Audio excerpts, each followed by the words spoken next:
Hi and welcome to Leitrim Daily. My name is Breffney Early and you are listening to a special edition of A Current Affair here on the podcast. Now you might be saying, this sounds kind of familiar. Well yes, we did a special edition of A Current Affair last week because of the moratorium around the general election. We went a little bit earlier in the week and today we are on a Tuesday, and that is because the election finished yesterday. Well, you say the election finished on Saturday, Breffney, and you're right.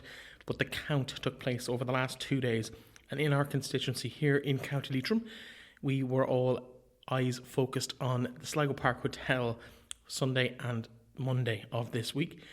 And thankfully, we have some white smoke. Now, what we're going to do over today's show is bring you into the count centre and have a chat with some of the people who we met over the course of those 48 hours while we were allowing the wheels of democracy to turn rather slowly, but we'll give you a little bit of a speeded up version in that over the next 30 or 40 minutes or so. We'll talk to some of the candidates, we'll chat to others who are involved in the campaigns for those candidates, and we'll find out the results of the election. I'm sure you've heard the results at this stage, but let's bring you a little bit of an in-depth look behind the scenes of what goes on at the count.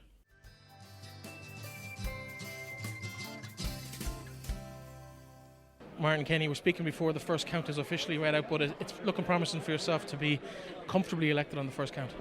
Yeah, I think it's very clear from the tally figures and from the exit poll last night as well, but the tally figures have really confirmed that we're going to be elected on the first count. We're looking at around 25% of the vote, which is huge, and it's certainly more than I expected. I knew a couple of weeks or a week into the campaign that I was going very well and was tempted to start thinking maybe we could top the poll, and thinking that could be 10,000 votes, but it looks like it'll be closer to 15. So it is a huge vote, and it's a huge endorsement of the Sinn Fein manifesto, not just in this constituency but across the country. People want change, people want a different Ireland, different priorities, and that's, I think, has been reflected in this huge vote. What would you put this national move towards Sinn Fein down to? I'd put it down to a yearning for something different. People are tired of the old failed policies of the past and they want to move into something new. They've looked at Sinn Fein, they recognise that we have excellent spokespeople, that we have very grounded, sensible policies that's about providing solutions for the day-to-day problems that people endure.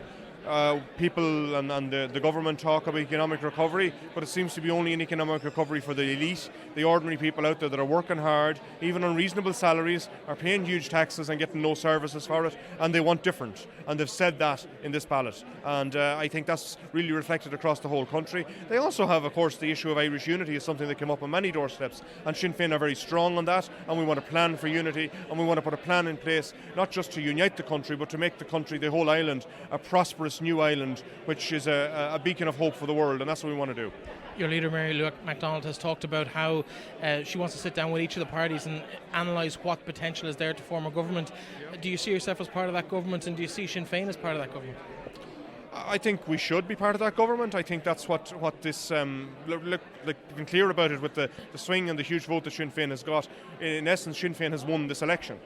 And I think that needs to be reflected in whatever government comes out at the end of the process. Of course, Mary Lou has said, and she's quite correct, and that's what we've been saying all along, is that we should sit down and talk to everybody. But the first people we're going to talk to are other like-minded parties and see, can a government be formed without either Fianna Fáil or Fine Gael? Because the people, in some extent, have rejected both of them in this election. And I think that's going to be what is the first step. The next step then after that will be to see what kind of programme government can be generated, what that will look like, and talk to everyone about that then. But we do not want to be in government, if we're going to be in government, for it to be a prop to implement the same failed policies of the past. We want a new agenda which is about new priorities, about families and workers and people out there, making sure that they have a new future, and that's what we want to do.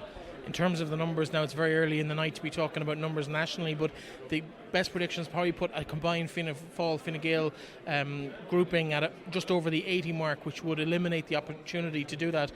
Can you see either of those giving a confident supply to that alliance? You talked about that left-leaning alliance?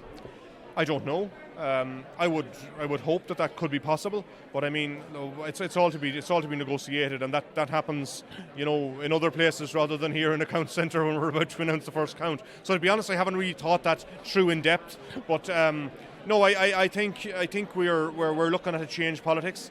I think this is a new election which has really been a wave of support coming to Sinn Fein. It's a support for change. A lot of it is from young people, from people that have a changed attitude, young and old. I think we've seen that in the 8th Amendment result, we've seen it in the marriage equality result, now we see it in this election. I think Ireland has matured and is looking for a different politics and a different type of structure to its economy, to its society, and how we move forward. Well, listen, just ahead of the election, another couple of minutes to go for the first count here. It looks very much like you'll be top on the poll. Congratulations on a fantastic campaign. Thank you very much. And I'm very grateful to everyone out there who came out and voted for me or voted for any candidate in this election, but particularly those who voted for me, whether it was a number 1, 2, 3 or 4. That's what makes a difference, engaging in the democratic process. And, this is a victory for me tonight, but it's a victory for everyone who voted in the election as well. Before I let you go, I know we spoke about it when we had you in before the election. Do you feel vindicated on your stance that you took in on that issue, or is that even in the back of your mind anymore? It's not really in the back of my mind, to be honest. And I think we have to move on with life. Thanks very much.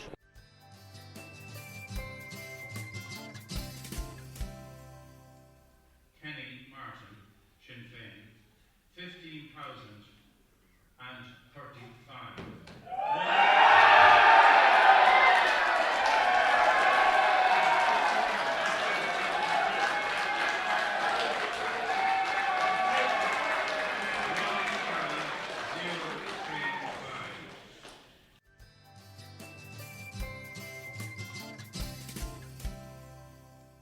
Now here with Bláithín Gallagher, and Bláithín, we're standing right beside your name as they're starting to count the second count here, and your votes have just been brought down, your transfers have been brought down. How are you feeling? Are you happy with how it's going so far? I am very happy, Breffney, with how it's gone so far. I mean, I didn't even have a full 3 weeks of a campaign because of the way it was called. I was away. I'm a first-time candidate for this, and what I have to thank is everyone who has voted for me, all the people who have supported me, and everyone's vote counts, and that's what I love about this pure system, that it's a really good demonstration of democracy at work, and it's quite exciting to be at the count centre and see how things are going. Now we're sitting here while two girls are going through your counts and just checking to make sure that we're looking at the surplus of Martin Kenny. It's a Leitrim vote for Martin, obviously, as well as everywhere else, but Leitrim strong vote. You're a Leitrim candidate. It seems to be fairly good at the moment for you. Are you happy with what's sitting in front of you here to be counted? One would always love more. I mean, of course one would love more. But I'm happy. I am happy that people chose to give me a second preference. I'm happy for any mark on the ballot paper because it means people have heard my message. And the most important message for me is to get the Green message out there so we can let rural Ireland see that actually the Green Party is the friend of rural Ireland. In terms of the overall national picture, it has been a relatively good campaign for the Greens overall. Are you disappointed you won't be taking a seat here in Sligo Leitrim, or was that ever realistically going to be a realistic option? I think, Bethany, when you have three sitting TDs, three sitting TDs and one space, and there were a number of very well-known people, very, very well-known people with lots of money is behind them, that they had the big party machine. We're a small party. But the Green wave is starting to make its mark. You will see that there are a number of Green TDs returned, and the most important thing we want to do is make sure that the Green message permeates everything that happens in Ireland. It's not just about the environment or biodiversity, it's about everything from health, housing, transport, all of those things that make living important. What we want to do is focus on quality of life. So if I've got that message out there a little bit, then I just have to build on this. And, when you look around at all those people who did give me their first preference vote, I want to do something to make sure that I can acknowledge that honour by continuing to do some work over the next few years.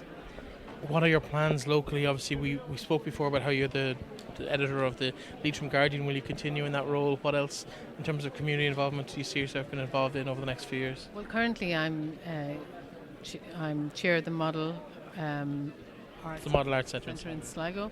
I'm chair of the Leitrim Environmental Network. I'm, as you know, editor of the Leitrim Guardian. I'm also the national coordinator of the Green Party, chair of the national executive of the Green Party. So right now I'm very busy with my voluntary work. I also have, I'm an independent researcher by day. So I would never rule anything in, rule anything out. But to me, being involved in the community is so important. And I felt by running here, I could make a change that would develop our community a little bit more. So let's hope. Let's see what happens. In terms of the national executive role that you mentioned with the Green Party, can you see yourself, or the Green Party at least, being part of the discussions about running a new government in a couple of weeks' time? We at the Green Party have not ruled anybody in or ruled anybody out. We're going to talk to everybody. What we see as important is making sure that our programme needs get met. So we will talk to everybody to see what can be done to ensure that the climate emergency and the biodiversity loss is at the centre of every single thing that's put forward for the next 5 to 10 years, because we don't have more than 10 years to make this change. Well done on a pretty good poll, considering I suppose where the Green Party was, and as you mentioned, you were away when the election was called, so you didn't get an opportunity to really hit the ground running as early as the rest of the candidates. So congratulations. Thanks very much, Bethany. And of course, being on crutches didn't help as well. But anyway, I'm never one to shirk a challenge.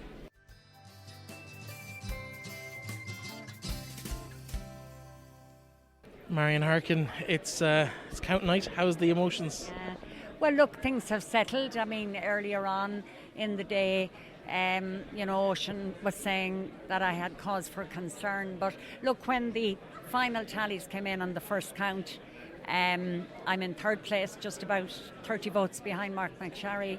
And we have done the tallies for the second preferences. And I think I'm getting about 18% of Martin Kenny's his surplus, which will be a significant number of votes. And then Ocean, of course, did their exit poll, which showed I was the most transfer friendly. So look, if that keeps going, and we hope it will, and our tallies show us it will, I would be very hopeful. I suppose looking down through the list, you mentioned some of your people you're battling out with for those last 3 seats in the Dáil, the next Dáil.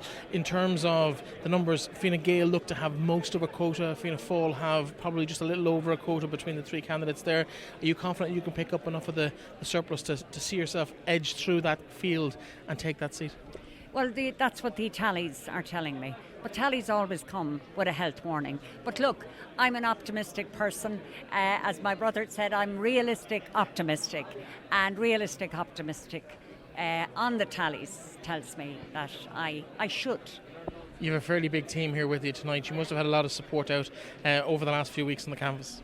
Yes, we did. And one of the lovely things was that some of those people who had canvassed with me in the 2002 election and, maybe hadn't taken part in the Europeans as much, they all came back, and some more new ones. And I also had people from outside the constituency.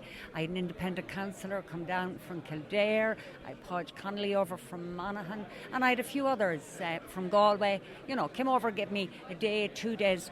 And Jerry Cowley came, gave me a full day up around Tubbercurry. I mean, it was brilliant. And it was great for my canvassers as well. How have the last 24 or 48 hours been for you as I suppose everything sets in and the people start to cast their votes? Well, once the exit poll came, then I knew I was in with a chance. As today has gone on, that has improved, a little bit. But look, it's an exciting time, it's a nerve-wracking time. But to be honest, I think it's more nerve-wracking for my canvassers than for me. Because... how would I put it? You think at one point the election will never come, and then before you know it, it's there. And you just take it as it comes. And you are so grateful for people's votes and people's trust in you. And it's a huge responsibility, but it's one that you ask for. And we had a warm reception on the canvas. But what I could never be sure of was how much of that would translate into number 1 votes. And, it looks as if enough of it did. In terms of tonight, I suppose we've one more count to go. There's not enough votes there. Even 18% of what's there is probably about maybe 500 votes or so, 600 votes. It won't get you across the quota. But how will you sleep tonight? Or Sleep like a baby. I always sleep well. I'm blessed, no matter what I'm doing. Because I think if I didn't, it would be hard to keep going. But no, I get great energy from canvassing and from elections, and part of the reason for that is, I suppose, I sleep well and I eat well. Excellent. Listen, congratulations on a fantastic first count, and best of luck with the transfers, as you said, going forward, and hopefully we'll be talking to Marion Harkin TD by the end of this particular show. Please God.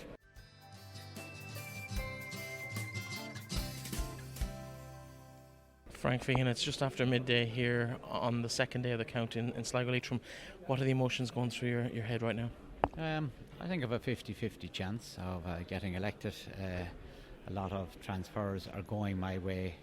The Sligo transfers now are going to the Sligo candidates, but I would hope that I will get something of Shane Ellis, of Sean Wynne and Blahin Gallagher, the Leitrim-based candidates. So it's all to play for, and it's going to be a long day, and hopefully 50-50 chance of getting the seat. And are you happy with how it's panned out, or a little bit disappointed? What's the overriding emotion? Well, I'm very happy with my first preference votes, and I'm happy that I seem to be getting transfers.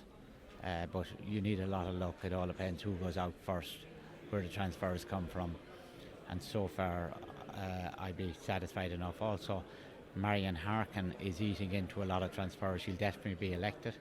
That actually could help me in the long run, but it's too early to say. Will it come down to individual, maybe inter-party battles between yourself and Thomas Walsh for that one seat, and Sinn Fein, or sorry, Sinn Fein, Fianna Fáil and Mark McSharry and Eamon Scanlon for the other seat, or is it yourself versus Scanlon for the last seat? I think if I'm ahead of Thomas Walsh, then maybe if there's a 50% transfer rate within Fine Gael, I have a chance of overtaking Eamon Scanlon, and vice versa. If Thomas Walsh is ahead of me, my number twos could help overtake Eamon Scanlon. But as I said, it's going to be down to, I'd say it'll be between 100 votes. You looked pretty excited here last night. You looked a bit nervous. How did you sleep?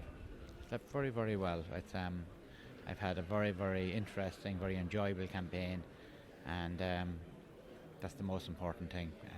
I suppose when you're at politics 20 years, you realise there's slings and arrows, and it can be a roller coaster, and there's nothing you can do about it. The die is cast, and you hope that the dice rolls your way, and if it does, well, wonderful. If it doesn't, you know what? It'll still rain tomorrow, and I'll still have to carry on with life. In terms of the picture nationally, how has this campaign been for Fine Gael in your opinion? It's been a very difficult campaign for Fine Gael. I suppose 9 years in government. People wanted change, and I can appreciate that. I lost some very, very good colleagues in Fine Gael, but I lost some very good colleagues across the board in Fianna Fáil and other parties, and very, very good friends. So I feel that and that is politics. There's new people taking over. There's a renewal within politics, and when I got elected first, I took over somebody else's seat, and that's the way politics works. But you see people who put so much work and so much energy into represent their constituents in doing what was right by the country, cross-party, and it is very sad to see them losing out. I suppose two questions. One, if you're elected, what's the next steps for yourself? And two, if not elected, is the Seanad an option for you? Well, look, I've always taken every case at a time. I hope I'll be elected here, and should I not, then I have to look at other options. But I hope today I'll be successful, and if I'm not successful, then I have to make another decision and see whether I go for the Seanad or not. Well, Frankie, listen, hope the dice falls in your favour, and the very best of luck to you in the next few hours. Thank you very much, Breffney.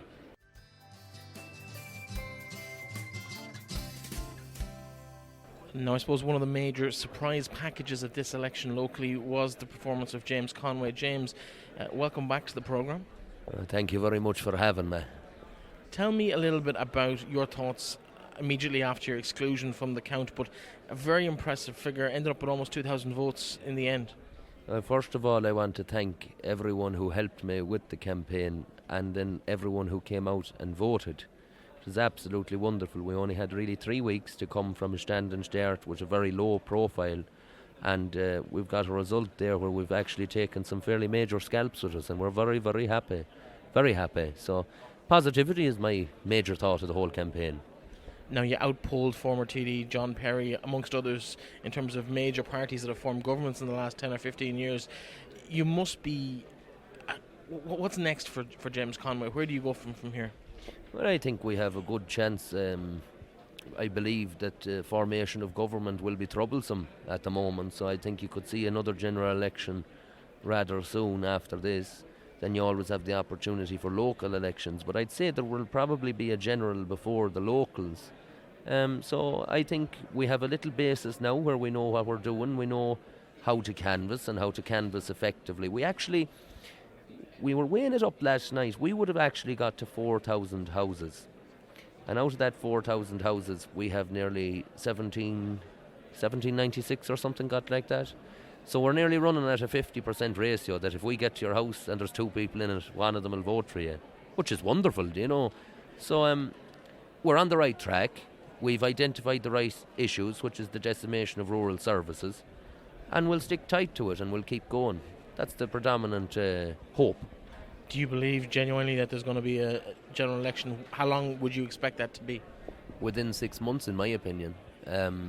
I don't see the traditional parties motivating to change as much as they should be, because we've had a very, very large swing to Sinn Fein.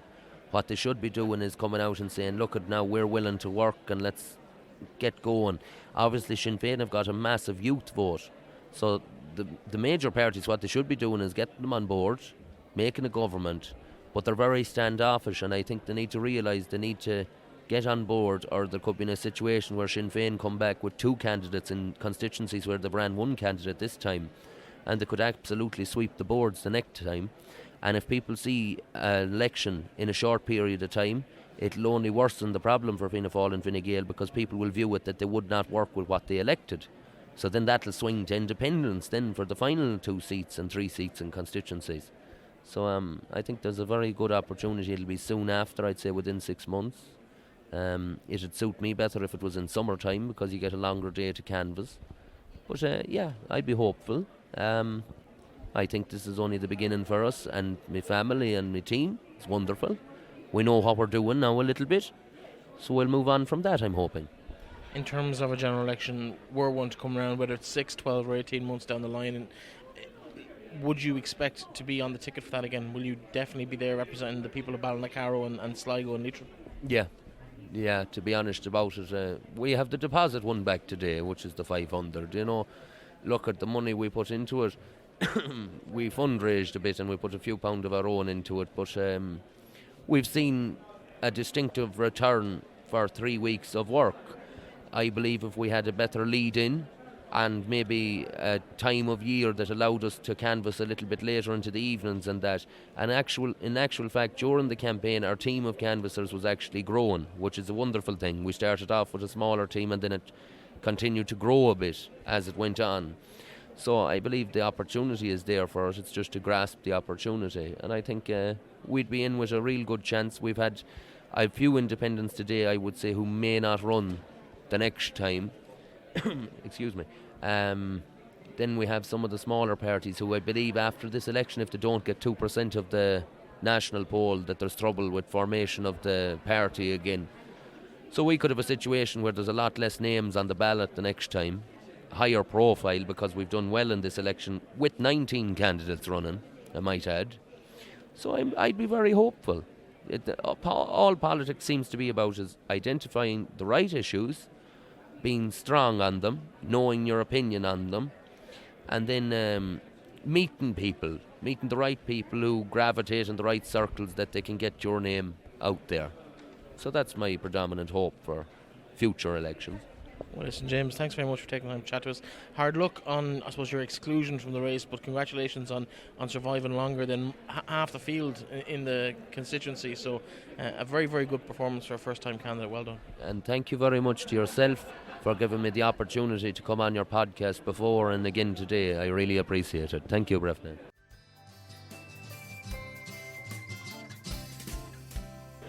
Eamon Scanlon, we just heard the results of the 11th count here in Sligo Leitrim. How are you feeling about the thing so far? Look, it's very, very close. It's definitely going to, what will decide this election really, and the seats of this election is the elimination of Thomas Walsh, where his votes go, if I can benefit somewhat from that. At the moment, I think I'm about 900 votes ahead of Frank Feehan, and if I can maintain that, I'm in with a chance. If I don't, it's going to be very difficult. Obviously, Thomas Walsh comes from the geographical region of Sligo. He's linked to the region you're from yourself, whereas Frank Feehan, a running mate in terms of the party. So it's going to be an interesting divide. Do you have any information on how that tally is going to go? No, we haven't seen those papers yet, and that's the vote that will decide the election, where the seats go. I'd be hopeful. I'm 900 ahead. Now Shane Ellis's votes have been distributed now, so I'd be hoping to have a good return off that. If I can get 900 off that, it certainly will keep me up there, no question about it. How has the campaign gone for you in the last 3 weeks? It's been a tough time, and I'm very lucky at it. Some great people working for me. Those people out every day, canvassing 7 days a week, and just to thank them so much. Director of Elections Keith Henry, and the councillors Martin Baker and Paul Taylor, and the way they worked, I couldn't ask any more, and there's nothing more we could have done, really and truly. I know I increased my vote from the last election by 400, which I think is against the national trend. Everybody else lost votes, but look, it's always tight. I always have a tight election, tight battle every time, so I'm well used to it. So hopefully it'll turn right on the night. You have a very good record, as you mentioned, of being very transfer friendly and getting in there for maybe the last seat on the night. Looks like that's going to be what it's going to come down to again today. What do you put that down to, that popularity? Well, I work on the ground. I have an office in Tubbercurry, one in Boyle and one in Ballymote. I'd be very much on the ground working with the people. I know their issues, and there's a lot of national issues out there, I always say, but by God, there's a lot of local issues. People, find things tough, finding things difficult, to try and help them out. I'm there for them. Listen, the very best of luck as the evening develops here in the Sligo Park Hotel. Thanks very much. Thank you.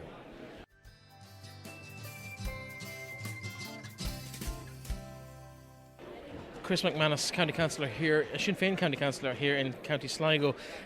It's been a whirlwind kind of 4 or 5 weeks for you, because originally nominated by Sinn Fein, stepped down off the ticket. Now we're looking at a quarter and a quarter plus a decent left vote here. How are you feeling tonight? Well, the first thing I have to say is that as a Sinn Féin activist for over 30 years, it's a brilliant day to be an Irish Republican and for the Sinn Féin party. We've taken 25% of the vote statewide. Here locally, we've taken a quota and a quarter on the first count, and our candidate Martin Kenny, I'm glad to say, romped home. For myself personally, as councillor representing Sligo Town area, we took nearly a quarter of the vote in Sligo Town, which is unprecedented for a candidate based from another county. So I have to say, in the first and foremost, it's a brilliant day to be an Irish Republican and a brilliant day to be a Sinn Féin activist. And I commend each and every one of those people who came out and used their vote for change and voted for Sinn Féin. But I suppose the question you asked, or you were phrasing it in terms of 5 weeks ago I was a candidate and my decision to step aside. Well, it was a decision I took. The party expressed a view that if we ran two candidates, that the vote could be split and that we could lose a seat. And bear in mind, 4 or 5 weeks ago, pundits, the wider public, and indeed ourselves on the information at hand, we're at maybe 12-13%, and we're probably looking at a situation where we were going to lose a number of seats across the state. So, and I recall in 2011 when Fianna Fáil ran two candidates and got a quota between them, Mark McSharry and Eamon Scanlon, and Michael Kilreevy came thankfully up through the middle as a Sinn Féin candidate, got elected as a Sinn Féin TD. So it was a real fear. I'm not a person driven by personal ambition. To me, the needs of and the political principles of what I stand for are more important. I wanted to ensure there was a Sinn Féin TD representing the people of Sligo Leitrim, and in the best interests of ensuring that, I took the decision to step aside. No regrets at all. Absolutely not, because if the same decision was had to be made tomorrow based with the same information, I would again make that same decision. And I can understand people have been coming up to me the last day or two and say, you must be awful disappointed. I'm not, because this is some people involved in politics, are self-serving or they're looking for self-ambition. I'm not motivated by that. Obviously, I want the best platform possible to advocate the issues that are important to me, like national unity and housing and health and regional imbalance and all those other issues that people want to see action on. But it's not about Chris McManus. It was about ensuring that the maximum Republican platform was ensured, and to do that I stepped aside. So I do the exact same thing again. Like I said, now I think obviously if we can maintain this level of support, you have a situation there where with a quote and a quarter, with 15,000 votes, a Sligo-based candidate on the ticket as well, would probably ensure 17,000 votes. With vote management, if I was still in Sligo County and South Donegal were the areas I had in 2016, I'd have had 8,000 plus in the first count, and Martin probably would have had 8,000 plus in the first count, which would have put us in first and second place on the first count. And you would have to say then that we would be in a very strong position to take seats. So I'm sure that'll all be taken into the round whenever the next general election comes, and if we were able to maintain that level of support by ensuring the trust that has been given to us, that we respect it and we advocate for change. Listen, well done from a Sinn Féin point of view.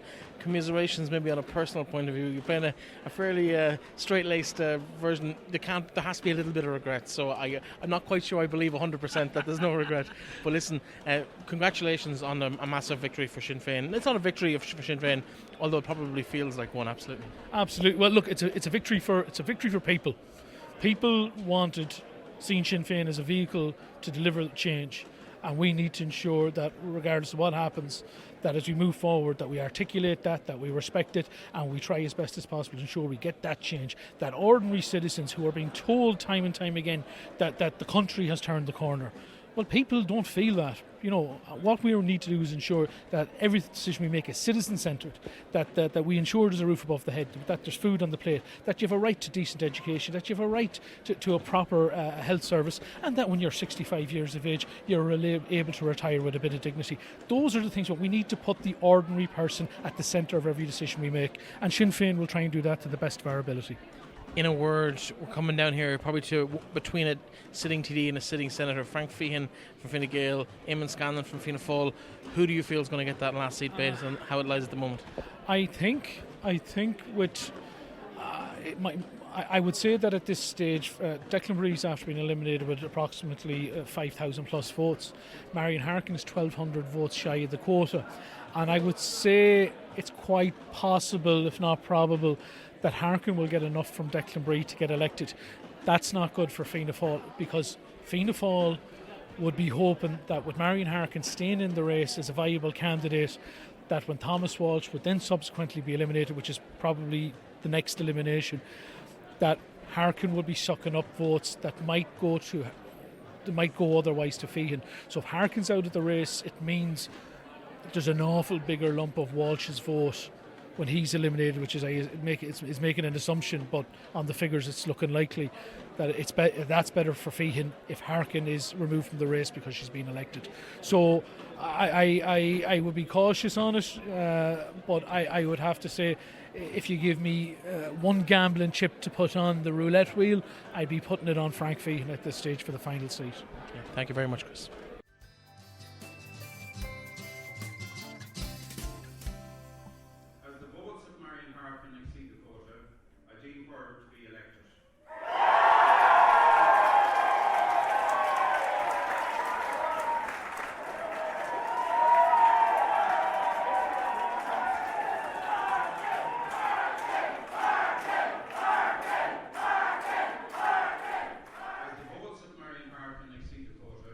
I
Mark McSharry, it's all over here. You're in the next Dáil. You must be delighted with yourself.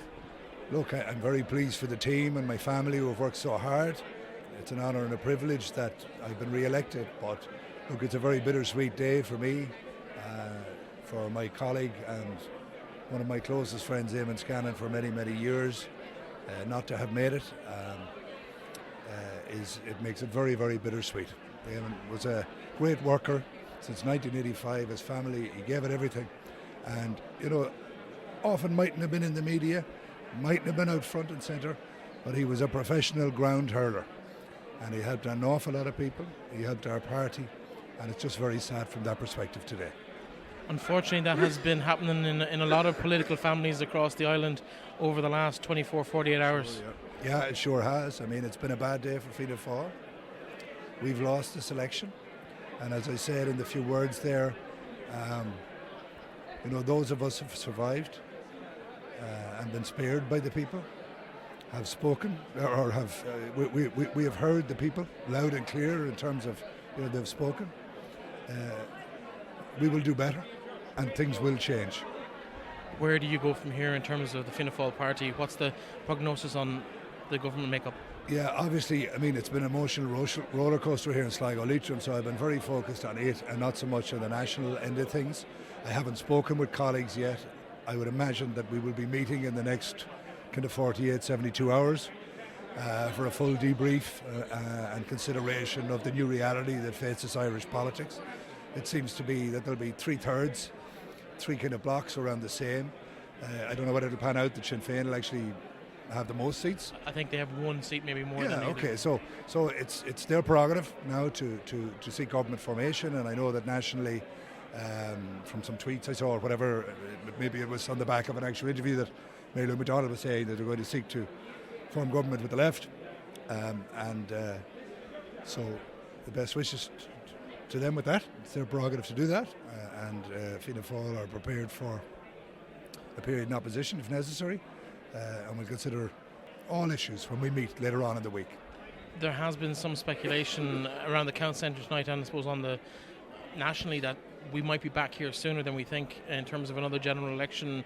Do you see that being a situation that we might have to look forward to in the next couple of months? Well, I think I know you've only just got in the door, yeah, but the TDs have been elected now, and they have a responsibility to put a government together. There's no reason why that can't happen. So if there's another election in a short period of time, it's a failing of politics. Now, we've got over humps in the past with creative approaches.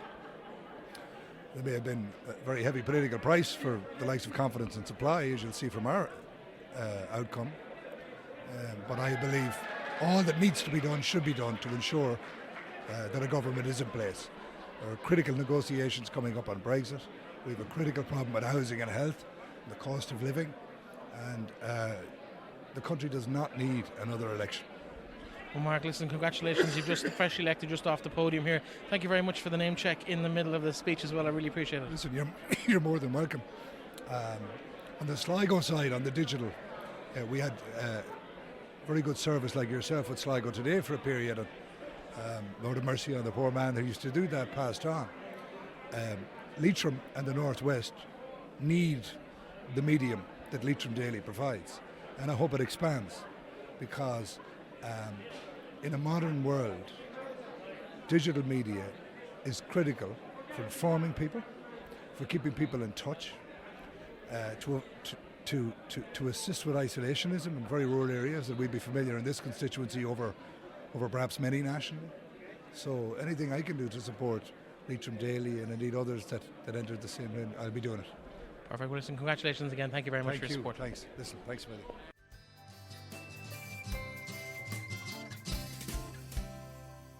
And that, folks, is all we have time for on today's show. A massive congratulations to the 4 successful candidates, to Martin Kenny of Sinn Fein, Marion Harkin, an independent candidate, to Mark McSharry of Fianna Fáil, and Frank Feehan of Fine Gael. Huge congratulations to the 4 of you, but also to the 15 unsuccessful candidates on this instance. Some fantastic performances, some disappointing performances, I'm sure. And of course, as Mark McSharry mentioned, our sympathies to Eamon Scanlon on the loss of his seat.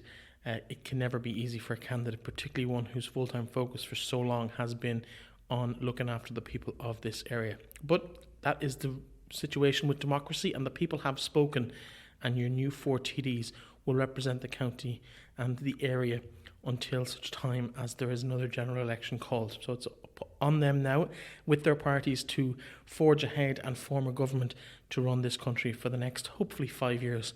And hopefully those predictions of being back in a count centre and an election booth over the course of the next few months or even year will not come to pass. I know we've all got a little bit of election fatigue, and it would be nice to have a little bit of a break from the posters, the campaigns and the promises on our media outlets at every single turn. We will be back really shortly with the sports review of the weekend, and from a political point of view, I'll be joined by Pascal Mooney on Saturday for the proper version of A Current Affair to look at that formation of government and what might be in store for the country over the next 4 to 6 weeks while they batten down the hatches and try and negotiate a deal for how the government is going to run in this country over the next few years. Talk to you then.